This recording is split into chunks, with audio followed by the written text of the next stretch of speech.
இந்தியாவின் சுதந்திர தின நிகழ்வு டெல்லி செங்கோட்டையில் உணர்வு பூர்வமாக அனுஷ்டிக்கப்பட்டது. ராஜ்கோட்டில் உள்ள சுதந்திர தந்தை மகாத்மா காந்தியின் நினைவிடத்தில் இந்திய பிரதமர் நரேந்திர மோடி மரியாதை செலுத்திய பின்னர் செங்கோட்டையில் கொடியேற்றினார். செங்கோட்டையில் இந்திய பிரதமருக்கு ராணுவ மரியாதை செலுத்தப்பட்டதுடன் இந்தியாவின் ராணுவ வலிமையை பறைசாற்றும் வகையில் ராணுவ அணிவகுப்பு நடத்தப்பட்டது.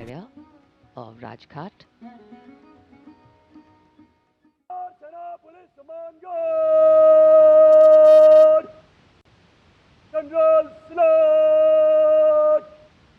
Selamat! Chat!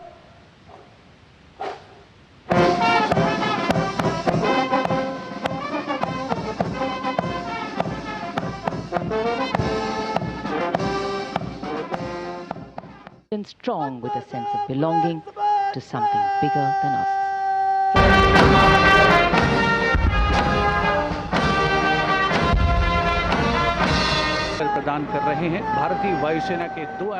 தனது முதல் தொழிலாக தனியார் துறையை தெரிவு செய்துள்ளவர்களுக்கு அரசாங்கம் 15,000 இந்திய ரூபாவை வழங்கியுள்ளதாக இந்திய பிரதமர் நரேந்திர மோடி இதன்போது அறிவித்தார். விக்சித் பாரத் ரோஜ்கார் திட்டத்தின் கீழ் இந்த நிதி வழங்கப்பட உள்ளதாக பிரதமர் மோடி கூறியுள்ளார். இந்திய சுதந்திர தின விழாவில் இதுவரை இல்லாத அளவுக்கு பிரதமர் நரேந்திர மோடி நீண்ட உரையை நிகழ்த்தியிருந்தமை அவதானிக்க முடிந்தது.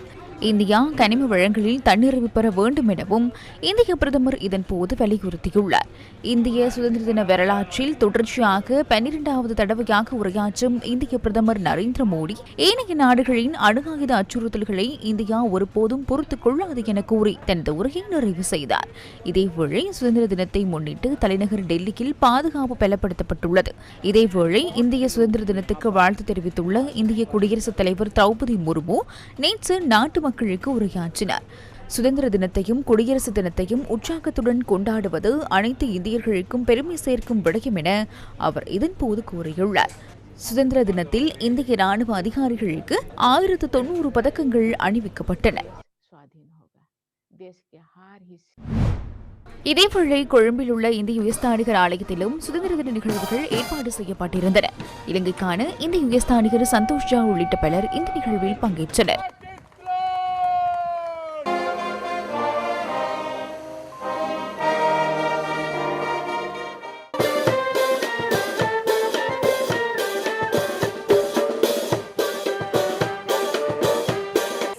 Across the nation, we mark 79 years of India's independence, a journey